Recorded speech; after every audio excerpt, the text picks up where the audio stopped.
For CNN News, today we will be talking about the exoneration and how one nonprofit organization has changed the lives of many wrongfully convicted people.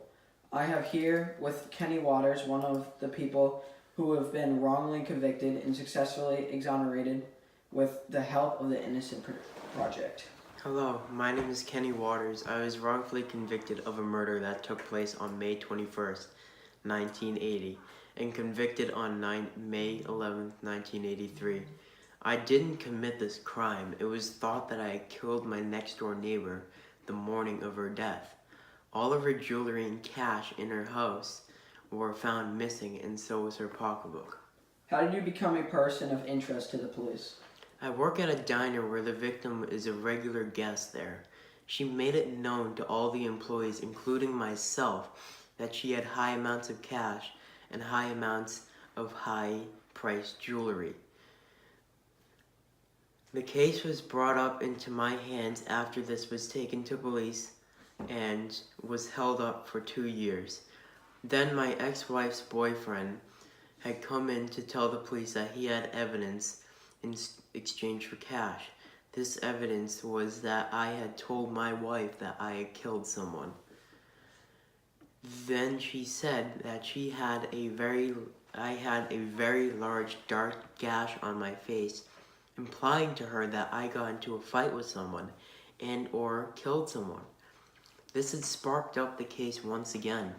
The police had taken in one of my ex-girlfriends for a 3-hour interrogation that ended up in her telling that I stole cash and jewelry from a woman.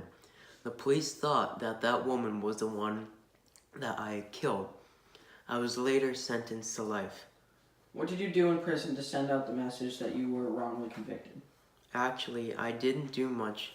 It was my sister that cared more about me than I did about myself. What did your sister do?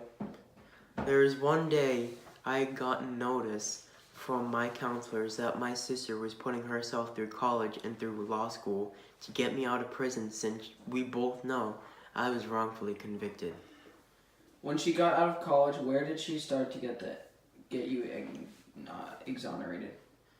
She had urged a court order to the Middlesex County police officers after she had collected DNA evidence from the crime scene and original case evidence that showed hair samples that proved to not be mine. What was done with the DNA evidence, and how long did it take for the court to hear on it? My sister brought all the DNA and the original case evidence into a private lab for further testing. What were the outcomes of the testing? The results for everything had come in false, proving me innocent. During this time, my pleas for habeas corpus had been denied 3 times. Then weeks later, I was taken into a court for reasons I didn't know. Police officers did not tell me about it. Then I saw my sister walk in. What had happened during this court hearing? My sister had pulled out all the evidence possible for the crime that I committed, and explained how the blood types found at the crime scene were found to be type O and type B. The victim's blood is type B, whereas the victim's husband and myself is type O. The hairs that were also found on the crime scene were located near the victim and on the handgun. These hairs were proven to be not my hairs, and also the fingerprints on the handgun were proven to not be mine. After this court hearing, you pleaded not guilty and innocent to a crime that you were wrongly convicted for 17 years ago. Correct. Is there anything else you would want to say to the people in America? My name is Kenny Waters. I was wrongfully convicted of a murder of my next-door neighbor in May of 1981.